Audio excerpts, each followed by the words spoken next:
আসসালামু আলাইকুম। প্রিয় দর্শক, অন্য মঞ্চের আলাপচারিতায় আপনাদের সকলকে আমন্ত্রণ জানাচ্ছি। আজ আমাদের সঙ্গে দেশের নানা পরিস্থিতি নিয়ে কথা বলার জন্য আমন্ত্রিত অতিথি হয়ে উপস্থিত আছেন বিপ্লবী ওয়ার্কার্স পার্টির সাধারণ সম্পাদক জনাব সাইফুল হক। জনাব সাইফুল হক, আপনাকে আমাদের অনুষ্ঠানে স্বাগত জানাচ্ছি। আশা করি আপনি আমার কথা শুনতে পাচ্ছেন। হ্যাঁ, জি, আমি শুনতে পাচ্ছি। আপনাকে ধন্যবাদ।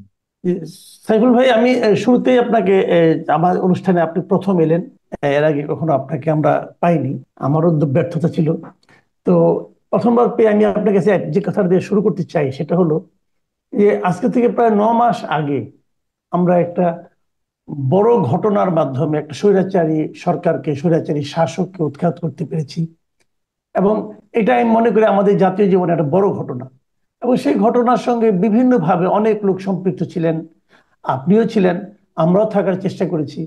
তো সব মিলে আপনার কাছ থেকে আমি সংক্ষেপে একটু জানতে চাই যে ওই সময় যে প্রত্যাশাটা নিয়ে আপনি এই কাজে জড়িয়ে পড়েছিলেন, এই কাজে সম্পৃক্ত হয়েছিলেন, আজ এতদিন পরে এসে, 9 মাসের মাথায় এসে আপনার সেই প্রত্যাশা এখন কতটুকু আপনার আপনার মনে হয় যে বাস্তবায়িত হতে যাচ্ছে? আপনাকে ধন্যবাদ। আপনার অনুষ্ঠানের যারা দর্শক শ্রোতা, দেশে এবং প্রবাসে যারা এটা দেখছেন, আমি তাদেরকেও বিপ্লবী ওয়ার্কার্স পার্টির পক্ষ থেকে তাদেরকে শুভেচ্ছা, সালাম এবং অভিনন্দন জানাই। হ্যাঁ, আপনি যেটা উল্লেখ করলেন, আমরা তো একটা বিপুল প্রত্যাশা নিয়েই এই সরকারের যাত্রা শুরু হয়েছিল। প্রত্যাশাটা ছিল যে আমি বলি 16 বছর এবং 36 দিনের আমাদের যে টানার যে লড়াই, একটা কর্তৃত্ববাদী দুঃশাসনের বিরুদ্ধে, একটা ফ্যাসিবাদী শাসনের বিরুদ্ধে, সেই লড়াইটা একটা বড় প্রশ্ন পরে দাঁড়িয়েছিল যে মূল লড়াইয়ের প্রধান রাজনৈতিক কেন্দ্রবিন্দু ছিল মানুষের ভোটের অধিকার, গণতান্ত্রিক অধিকার, এবং বাংলাদেশ একটা ভোট এবং গণতান্ত্রিক অধিকার প্রতিষ্ঠা বা বিস্তৃত করার মধ্য দিয়ে বাংলাদেশ একটা গণতান্ত্রিক অভিযাত্রার পথে যাত্রা করবে। এটার সাথে ছাত্র তরুণদের তাদের বৈষম্য বিরোধী তাদের যে আন্দোলন পরবর্তীতে রাজনৈতিক দল, সমাজের নানা অংশের মানুষ, ছাত্র তরুণ শ্রমিকদের অংশগ্রহণের ভেতর দিয়ে মুক্তিযুদ্ধের পর বলা যেতে পারে সবচেয়ে বড় একটা ঠান্ডা মাথার যে এক ধরনের গণহত্যা, তার মধ্য দিয়ে আমরা ফ্যাসিবাদী দুঃশাসনকে বিদায় দিয়েছি।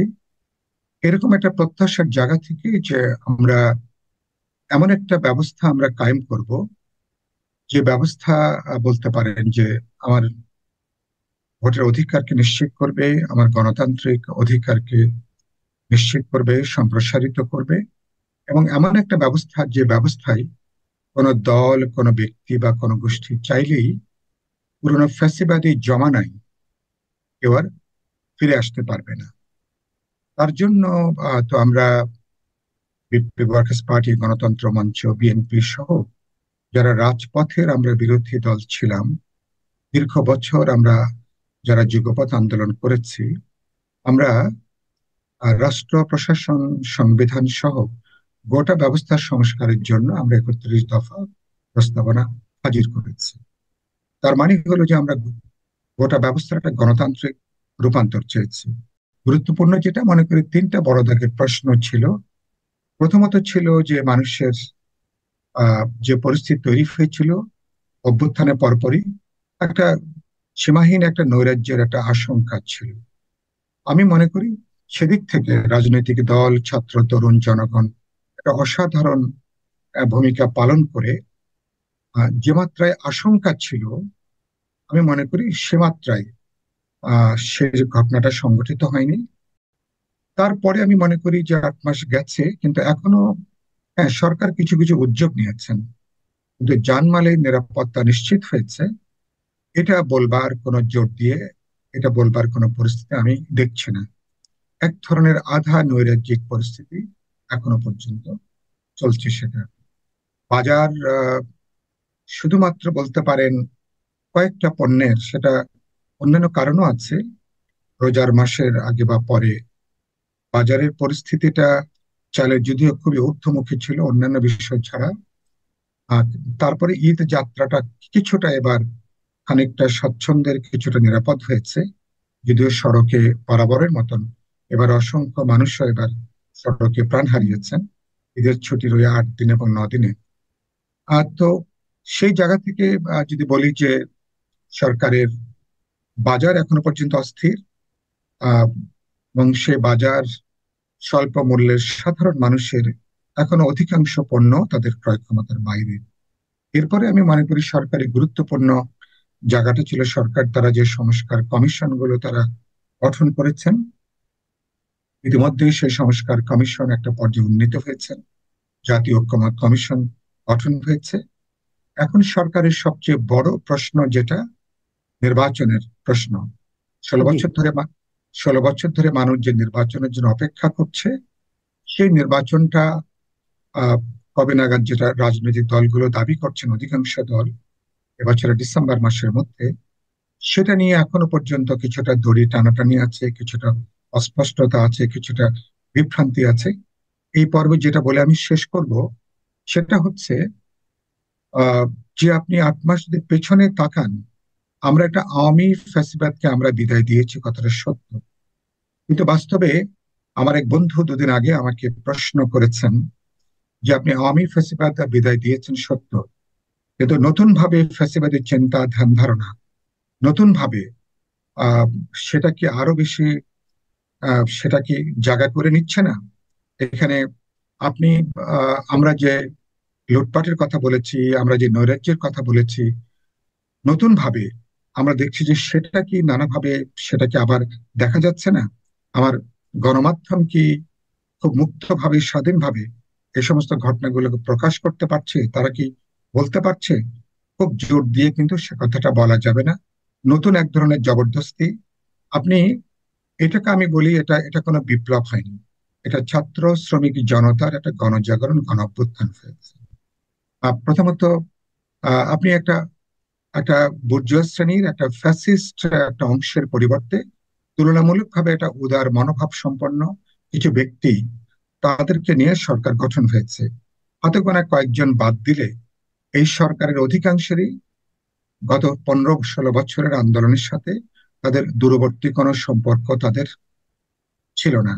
উত্থানের পরপরই হয়তো ধরেন 1-2 মাসের ঘটনা অনেক সময় স্বতঃস্ফূর্ততা থাকে, তাকে আপনি মেনে নিতে পারেন। কিন্তু 5 মাস, 6 মাস, 7 মাস, 8 মাস পেরিয়ে যাবার পরেও এখন আপনি যেখানে সেখানে আপনি হামলা করছেন, যেখানে সেখানে আপনি বিপ্লবের নাম করে আপনি মব সন্ত্রাস করছেন, আপনি জবরদখল করছেন, এগুলো মানুষের মধ্যে গভীর নেতিবাচক প্রতিক্রিয়ার এখানে জন্ম দিয়েছে। জি। এখানে আমি একটু থামাই আপনাকে। এই যে আপনি বললেন যে মব কালচার শুরু হয়েছে, অনেক জায়গায় হামলা হচ্ছে, হ্যাঁ, অনেক জায়গায় নিয়োগ নিয়ে বাণিজ্য হচ্ছে, এই যেগুলো হচ্ছে, এগুলো কি আপনি বলবেন যে হচ্ছে নাকি হতে দেওয়া হচ্ছে? সরকারের কি এখানে কোনো ভূমিকা থাকার কথা না? আমরা তো একটা সরকারকে বসিয়েছি যে নিয়মগুলি প্রতিষ্ঠিত করার জন্য। সরকারকে সেগুলো থামানোর জন্য যতটুকু চেষ্টা থাকা দরকার ততটুকু কি আপনি দেখছেন? আহ, বাস্তবে তো আসলে আমি ইতিমধ্যে আমার বহু বক্তৃতায় বলেছি, বাস্তবে সরকার আসলে তো দেশ চালাতে পারছেন না, সত্য হচ্ছে। আমরা সরকারকে সমর্থন জুগিয়ে যাচ্ছি বলে মানুষ সরকারকে সহ্য করছে, কারণ যেহেতু রাজনৈতিক দলগুলো সমর্থন দিয়েছে, জনগণের অভ্যুত্থানের মধ্য দিয়ে সরকার ক্ষমতা এসছেন। আপনি যেটা বলছিলেন, কালকে দেখছিলাম নতুন দলের নেতা বলছেন যে প্রশাসন নাকি বিএনপির নাকি নিয়ন্ত্রণের মধ্যে আছে, সে কারণে এই প্রশাসনের অধীনে নির্বাচনে কিভাবে অংশ নেবে।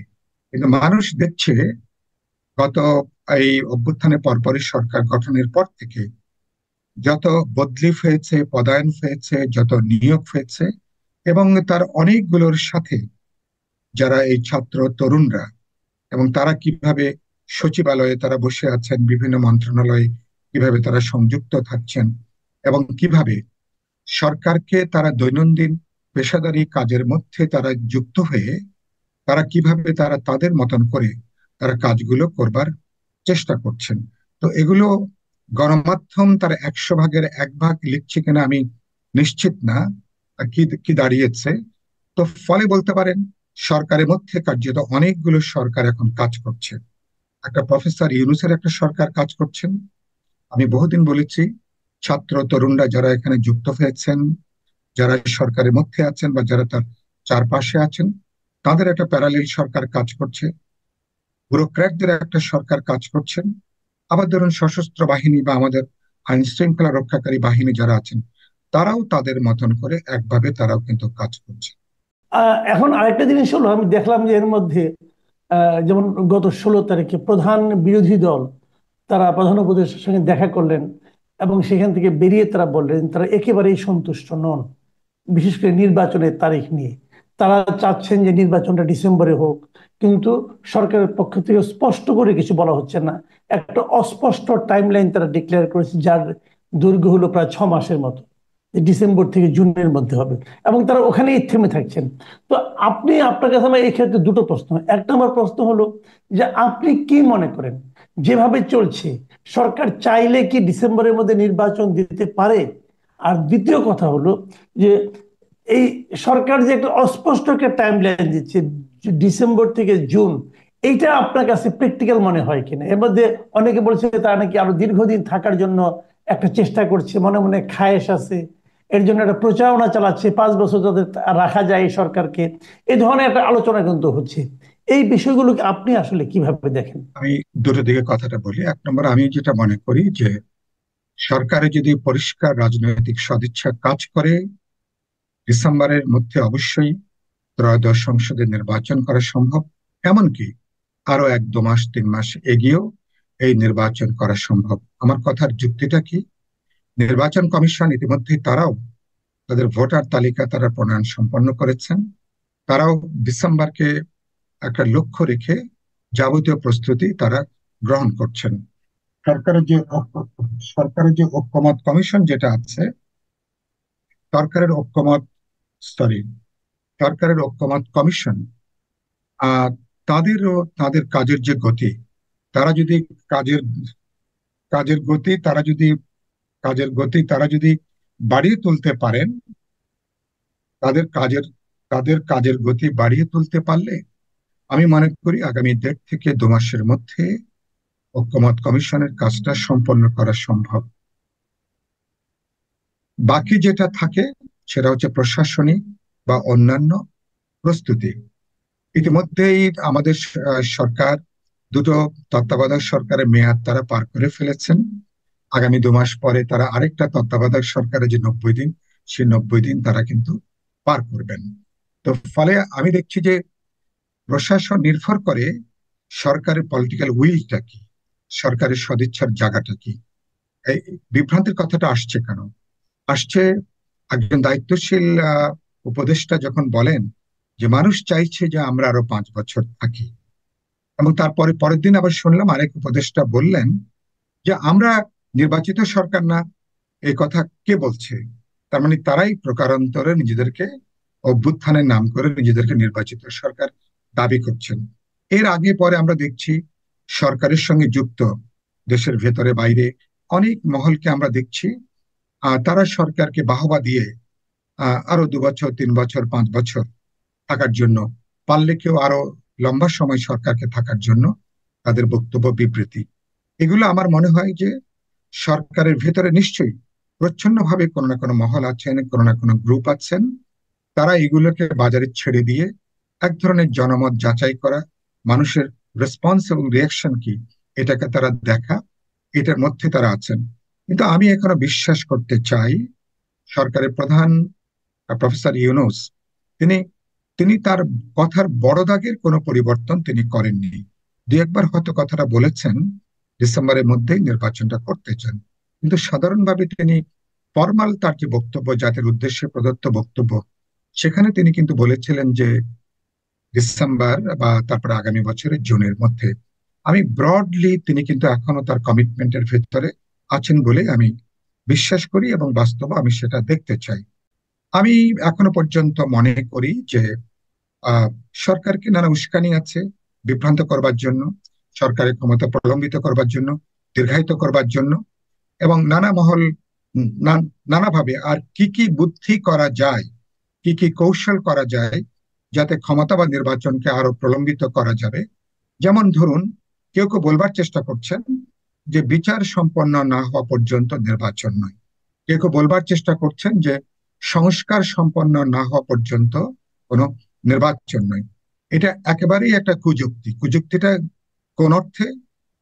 পরিষ্কার হচ্ছে যে গণহত্যার যে বিচার বা বিচারিক যে কাজ আইসিটি ট্রাইব্যুনাল বিচার করছে, এখন এই বিচারটা একটু লম্বা, একটু দীর্ঘ প্রক্রিয়া। এটা 1 বছর লাগতে পারে, 1.5 বছর, 2 বছর, 3 বছর, এমনকি 5 বছরও বিচারটা লাগতে পারে। তাহলে আপনি বিচার কাজ শেষ করে নির্বাচন করবেন, এটা কোনো যুক্তির কোনো বক্তব্য না। এটা অনির্বাচিত সরকার, যার ডেফিনিট কোনো জবাবদিহিতা নাই, যার তার জনগোষ্ঠীর কাছে তার সুনির্দিষ্ট কোনো অ্যাকাউন্টেবিলিটির কোনো প্রশ্ন নেই। এই যে ধরুন, তারা যে গত 8 মাসে যে কাজগুলো করেছেন, তাদের কি পরবর্তীকালে তাদের ভালো কাজ এবং খারাপ কাজ এগুলোকে মূল্যায়নের সুযোগ আছে? খারাপ কাজ করলে তাদেরকে কি জবাবদিহিতা আনবার কোনো সুযোগ আছে? এগুলা কিন্তু পলিটিক্সে এখন তেমন কোনো আলোচনার কোনো প্রশ্ন না। তাহলে এটা একটা হাস্যকর যুক্তি। 2 নম্বর হচ্ছে সংস্কারের ব্যাপারটা। রাজনৈতিক দলগুলো, প্রায় প্রতিটা দল সংস্কারের ব্যাপারে, অনেক বড় দাগের ব্যাপারে পাবলিক কমিটমেন্ট আছে। আমরা অনেকগুলো সংস্কার রয়েছে যেগুলো প্রশাসনিক আদেশ দিয়ে, নির্বাহী আদেশে অথবা এক্সিকিউটিভ অর্ডারে আপনি করতে পারেন, যেগুলো সংবিধানের সাথে যুক্ত নয়। আর যেগুলো সংবিধানের সাথে যুক্ত প্রশ্ন আছে, আমরা সরকার কোথায় দাঁড়াবে তারাই বলছেন, যেখানে ন্যূনতম আমাদের ঐক্যমত্যের জায়গাটা তৈরি হবে। সুতরাং সেটা যদি বটম লাইন হয়, তার উপরে ভিত্তি করে আগামী 1.5 থেকে 2 মাসের মধ্যে পুরো ঐক্যমত কমিশন তার কাজটা সম্পন্ন করে ঐক্যমতের জায়গা থেকে আমরা সমঝোতা বা চুক্তি অথবা সনদে আমরা স্বাক্ষর করব, রাজনৈতিক দলগুলো। এরপরে সরকারি কাজ শেষ। তারপরে সরকারের কাজ হচ্ছে যে এগুলোকে তারা পরবর্তীকালে, যখন ত্রয়োদশ সংসদে নির্বাচিত পার্লামেন্ট হবে, পার্লামেন্টের সংশোধন হবে, এগুলো আইনে এগুলো পর্যবেসিত হবে। এই হচ্ছে কাজ। সুতরাং জি। বিচার এবং সংস্কারকে নির্বাচনের বিরুদ্ধে দাঁড়ানোর অর্থটা হচ্ছে এখানে এখানে পলিটিক্সটা দুটো। যারা এটা বলবার চেষ্টা করছেন, তারা বিচার এবং সংস্কার ব্যাপারে রাজনৈতিক চ্যাম্পিয়ন হতে চান, এরকম একটা ধারণা তারা জনমানুষে তৈরি করতে চান। আরেকটা হচ্ছে যে তারা একটা বাড়তি সময় তারা কিন্তু গ্রহণ করতে চান।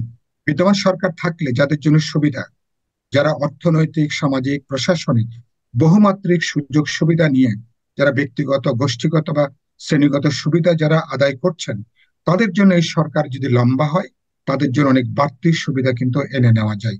এটাতে সাধারণ মানুষের কোনো স্বার্থ নেই। আর শেষ জি। কথা বলি এই প্রসঙ্গে, এই যে জি। ধরুন কদিন আগে যে বিনিয়োগ একটা সম্মেলন হলো, নিশ্চয়ই এটা খুব আশা জাগা নিয়ে একটা প্রশ্ন।